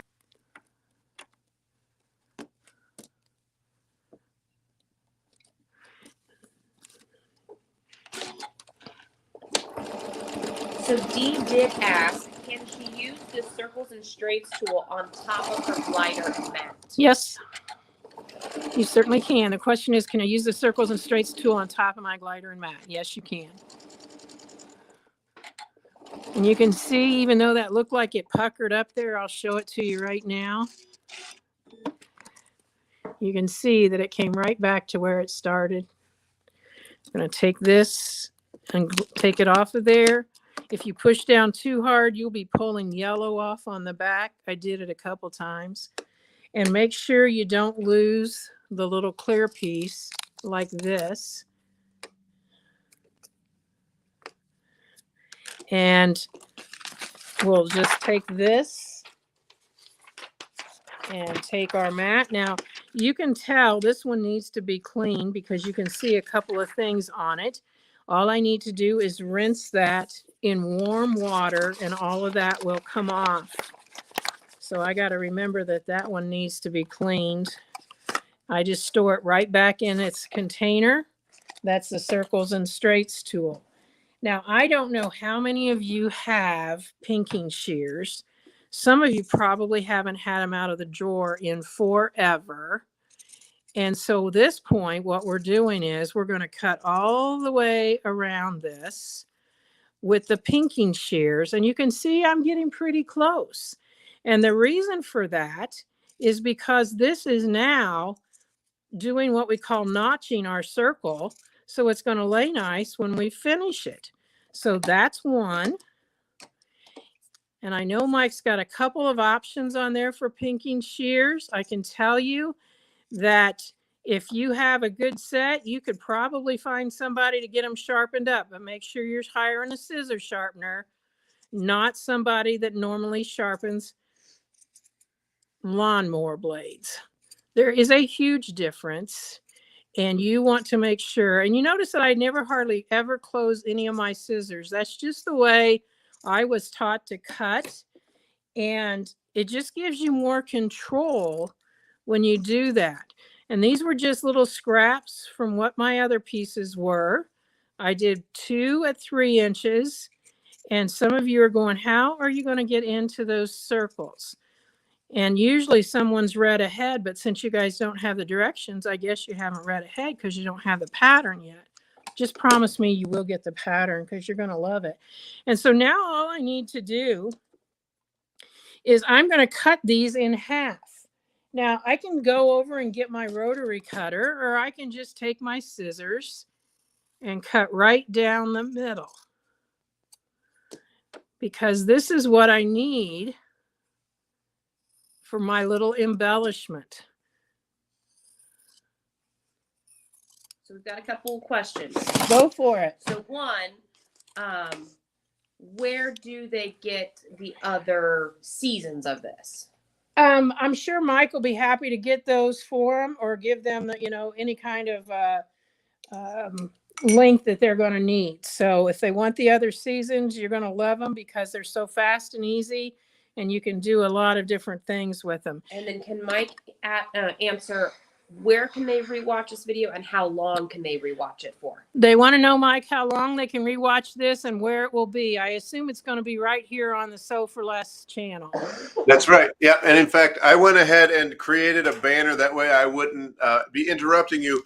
But yeah, at any time, you guys can always rewatch this. Just go to sewforless.com, just like it says right there on the banner, and then navigate to the live events and shows, and then click through Talkin Stitches. We're going to keep all of the episodes categorized, very easy to find what you're looking for. And you guys can rewatch this as many times as you want for as long as you want. So it will always be available at SewForLess.com. And we're doing it that way to make it much easier both to find the replays and the live episodes, because that's one of the biggest. We've been doing live shows for a while, just like you, Donelle. And one of the biggest concerns and one of the biggest questions that's always posed to us is, I can never find the live shows. How do I find it? And that's why we've gone to this new format. You guys can always find both the live shows and the replays on the website. And we've tried to make it just as easy as possible. So that is where you can find it. Perfect. And so I'm using the stitchy sticks. I'm using the little one that's kind of tapered on the end. And I'm turning these through. And then I'm just running it right around the edge. And because it's obviously a flat metal, it's just turning that right through. I always start in the middle and come to the outside, then flip it over and do the same thing here. And they're going to be easy to press and makes it so you can really do some cute little embellishments. And you're going to see here in just a second how we're going to do these. And I didn't pick out any buttons. They're the last thing that goes on. But this can be some buttons added to it and make it really cute. So the stitchy stick has a special little end on it that keeps it. So make sure you don't lose that. And I know when I was telling some other store owners about stitchy sticks, they're like, stitchy sticks? I'm like, yeah, that's what they're called, stitchy sticks. But they're so versatile and there's so many things you can do with them. And with just 3 little tools, actually. I keep thinking you're saying like pixie sticks. Pixie sticks, yeah, pixie sticks. That's candy. Yeah, have some pixie sticks. All right, so we have got a set for 2 places on the pattern. You want to find that pattern so I can show it to them what we're going to be doing.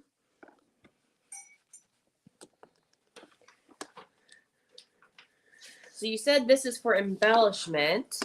Somebody else had the comment earlier that it would be really cute if you could find the gems that they're the crystals that are like shaped like little raindrops. Oh yeah, that would be cool. That would be cool. So what we're going to do with this is we're going to fold it in half, and we're just going to take a little tiny pleat down the middle of it.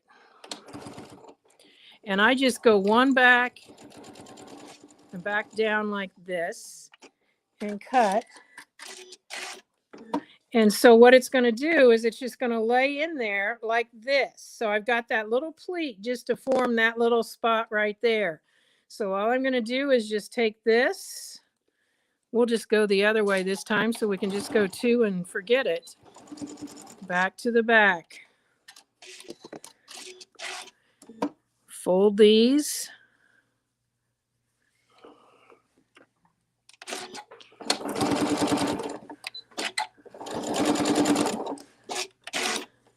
Oops.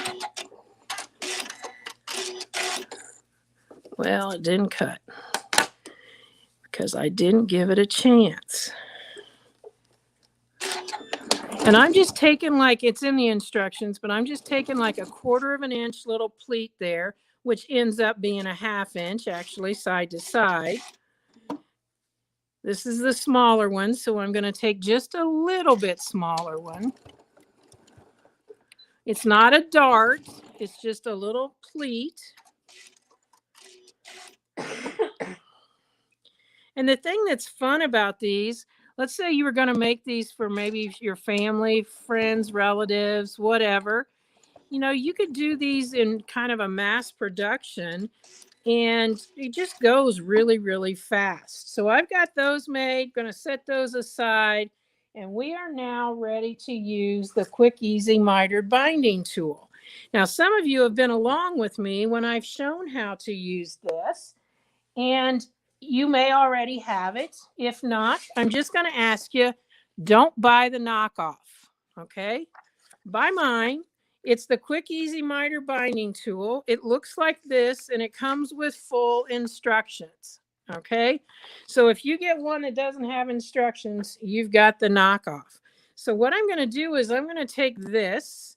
It has a corner right here, and when I place this on this corner, I am going to be able to get a perfect miter when I turn. So what I'm going to take is, remember, I've pressed this in half, and then I'm going to take this and draw it across there, and where the fold is, I simply make a mark in there. I come to the next corner, I do the same thing. Where the pleat is, or where the fold is, I make a mark.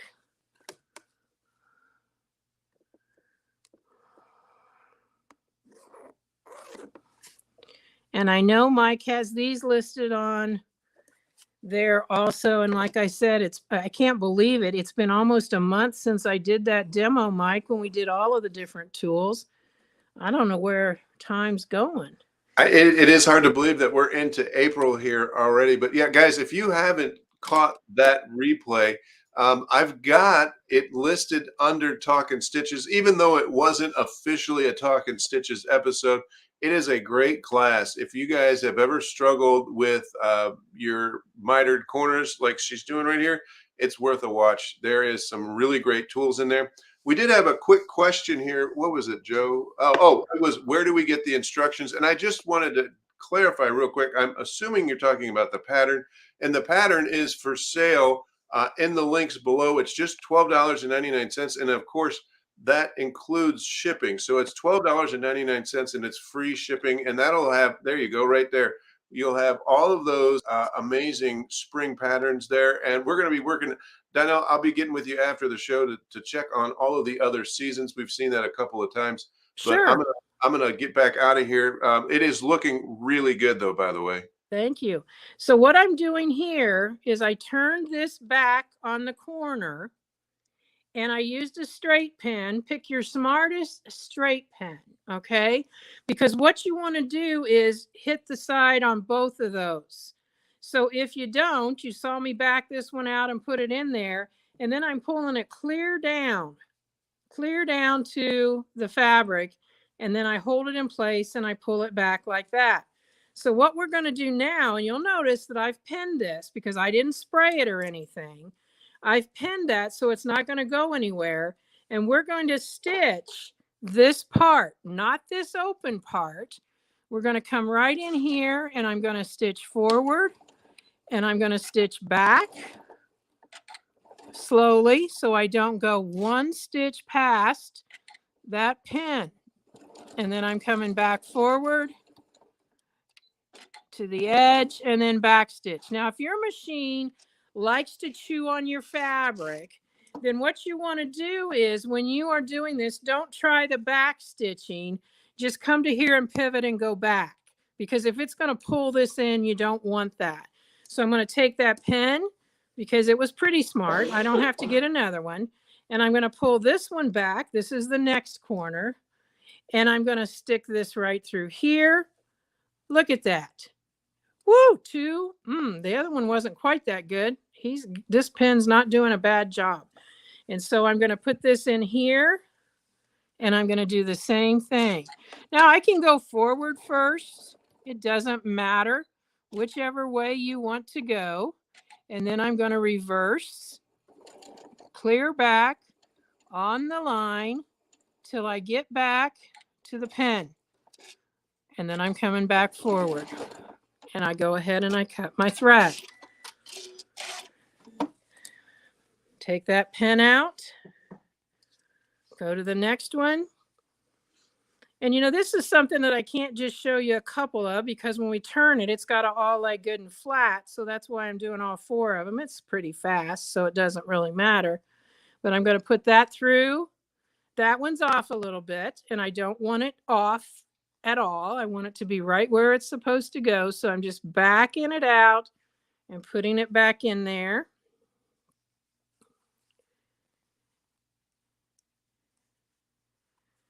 And now we're going to put that underneath. Get it so it's good and flat.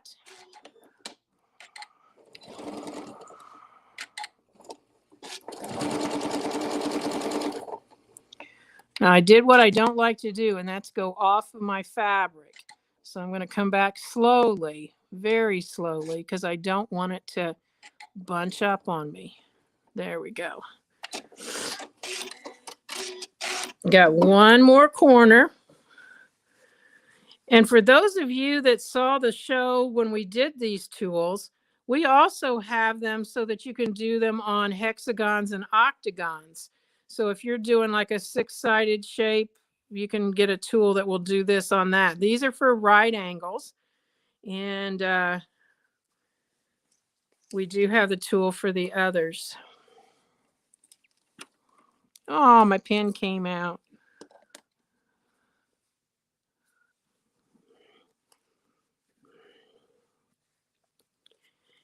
I'm anxious to see what this looks like because I just fell in love with this background fabric when I saw it in my stash.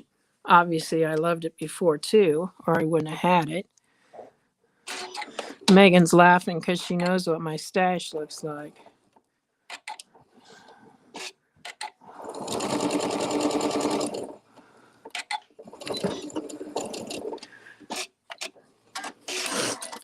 If you don't know what's in your stash, yeah, you really got a stash. That's the funny part of it. All right, so I've got all of these done. And now what I'm going to do is I'm going to cut this 1/4 inch away from the stitched line. Get your good sharp scissors out and make sure you got it laying correctly so that you can do that cutting.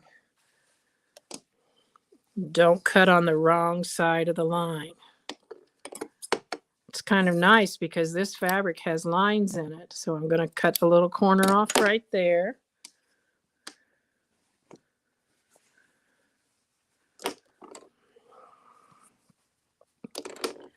So you had mentioned earlier that in your pattern, it also shows you how to add a sleeve. Right. If you were to add a sleeve, when would you do that timing wise in this project? It would all be in this step right here. And it's all in the instructions as to how to do that.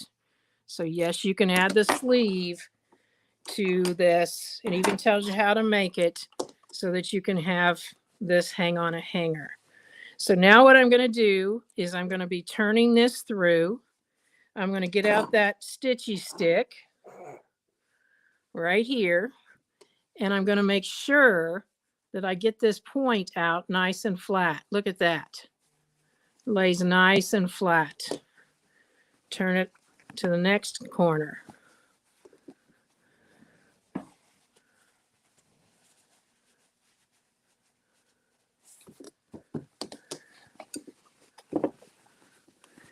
Now remember, I've got the pins in because I haven't fused anything, and that's quite all right. I'm just getting this out so that these points lay nice.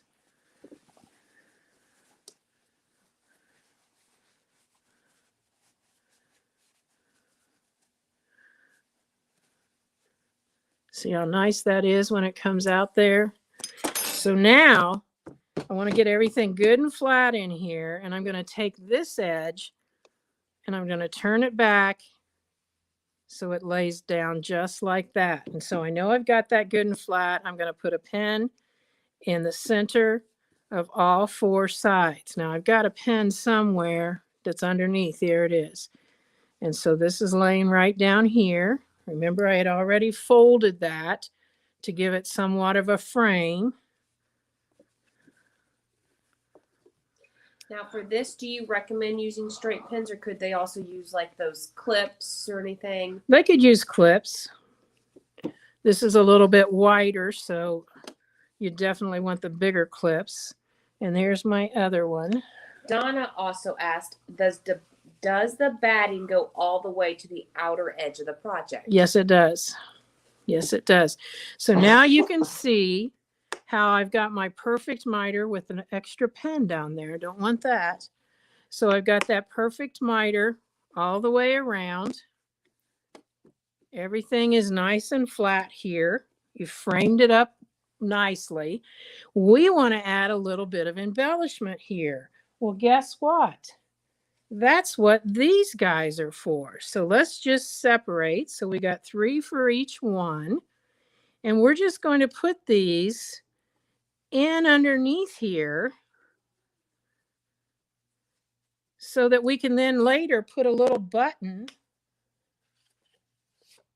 Show you my actual pattern.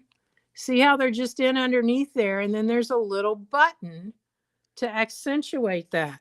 But we want to put these in here so that when we stitch around, they will get caught. So I'm just going to go ahead and set these in there. And I think I'll put the orange underneath that green and pull that green out just a little bit.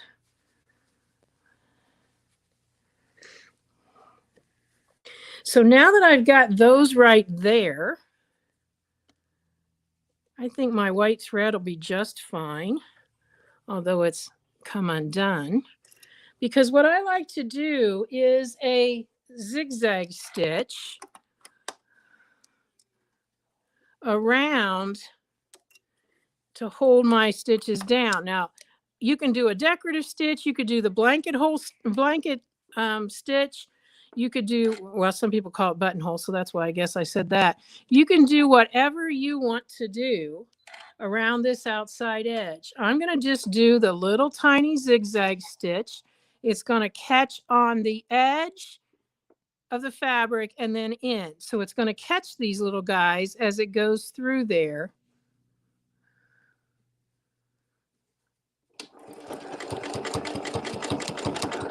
Now, I don't like to sew over my pins, so let me get that out. Whoa, this little guy's got his tail sticking out. Let's get him in there.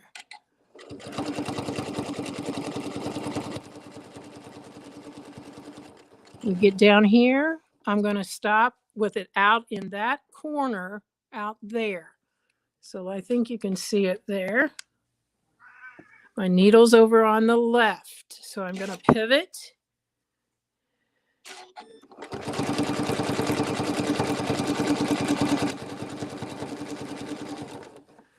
I'm going to come down this way, and with this wider one like this pretty much lays just fine by itself. If you had the narrower one, you might need a few more pins.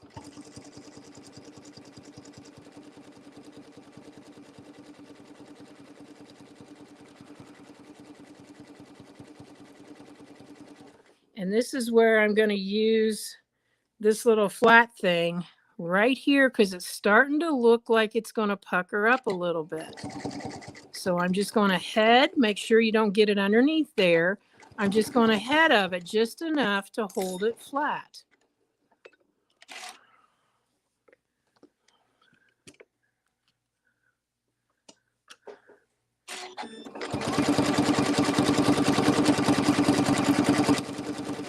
Megan's eyeing this because she's going back to school after spring break, and she's probably thinking, I got new decoration for my classroom. So I'm going to take this one and put it under here.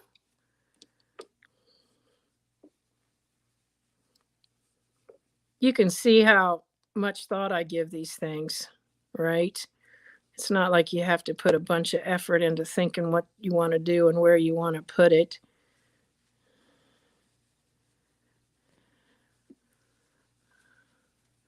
You just want to make sure you catch all of your ends. There's a thread that I'll need to cut off, but that's okay. So I'm going to take this out.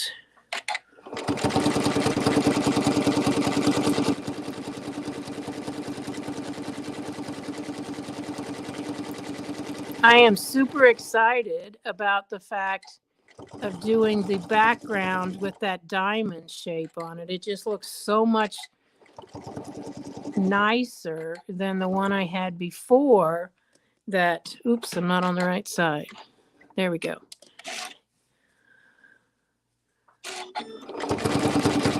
that was just plain. I mean, you can do them so they're just plain, but I do like having that quilted.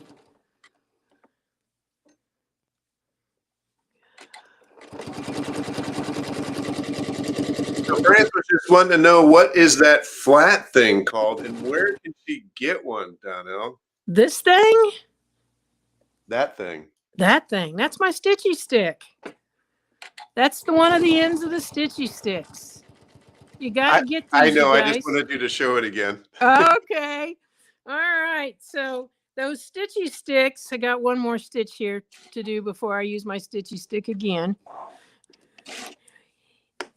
I just can't tell you how much I love those tools. I mean, there's just, because of the fact that they have something on each end. It's not like, you know, you're wasting a bunch of space with a tool that only has one end on it.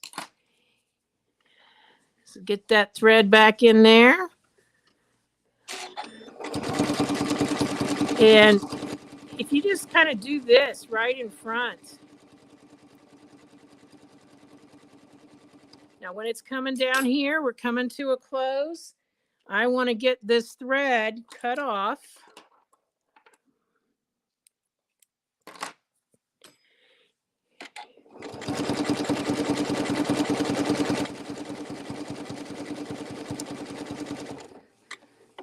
I'm going to have to raise that up and get my stitchy stick right in there to lay it down.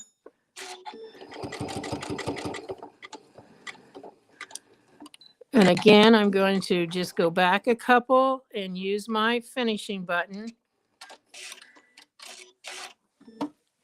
I have to use my iron right there because let me get that.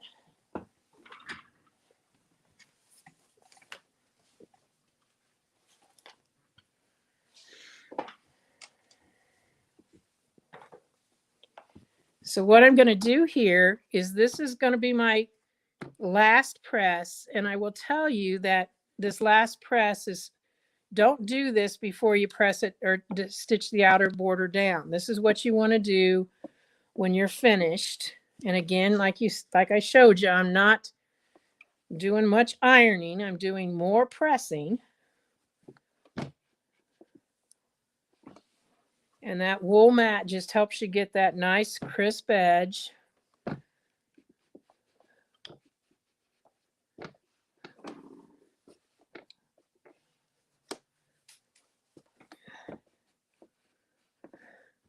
And then I just need to get a couple little buttons, and that's all finished. So let's see if we can pull this out a little bit so they can see the whole thing.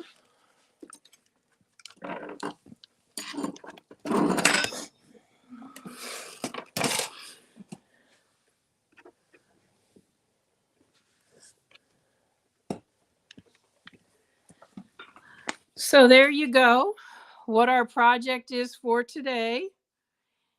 And with the applique and all of the fun little things, remember, I'm going to put, you don't even have to, but I could put buttons right here. You could do, like you said, some bling up above. This is the pattern for it. So this is your calendar parade for spring. And like I said, we have summer, fall, and winter. And Mike will probably be getting those so that those of you that want to get in on all of them. You know what a lot of people do is they only do one off of this instead of having it for every month.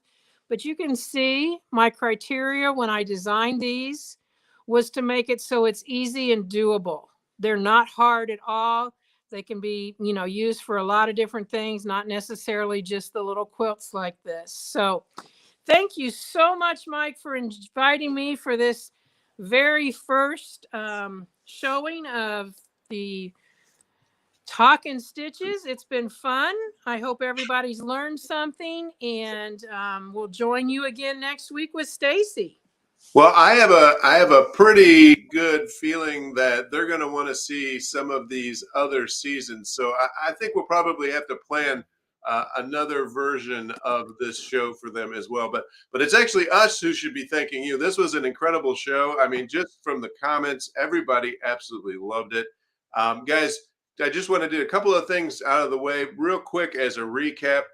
We're going to make it so that you guys can watch this anytime. So that means that you can go ahead and get all of your shopping done. We've organized all the different things that Donelle was using. It's below the live feed on soforless.com.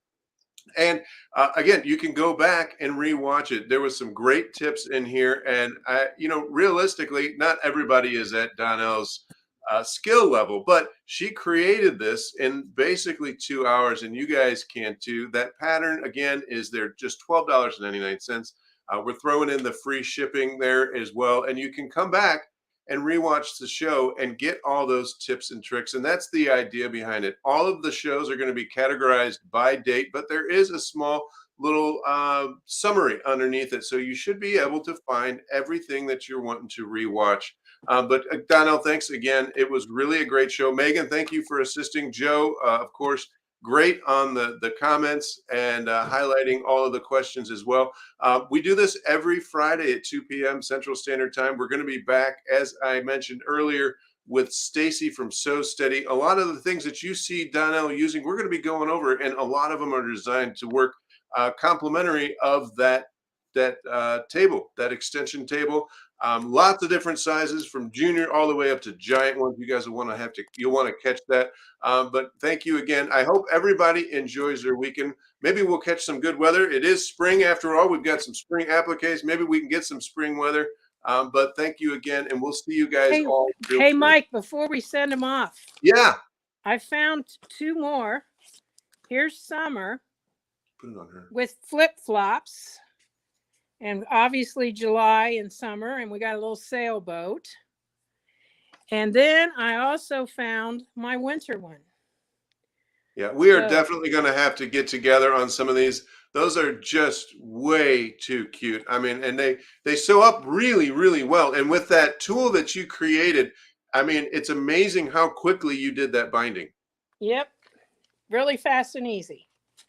Yeah, and actually, since we're talking about that, guys, if you didn't catch that show with Donnelle's other tools, you can find that underneath the Talkin Stitches category. It's right there on soforless.com. It is a great watch. If you guys have ever struggled with your binding, you want to make sure and check that out. Those tools are worth their price in gold, but luckily they're much, much less. So, guys, have a good weekend. Thank you again for watching, especially our very first episode. We're very blessed to have everybody join us today. And again, rewatch it as many times as you want. We're going to send out an email reminder just in case you happen to have missed it and you're watching this on a replay. Thank you for catching it then. But again, enjoy your weekend. We'll see you guys next time. Bye-bye now.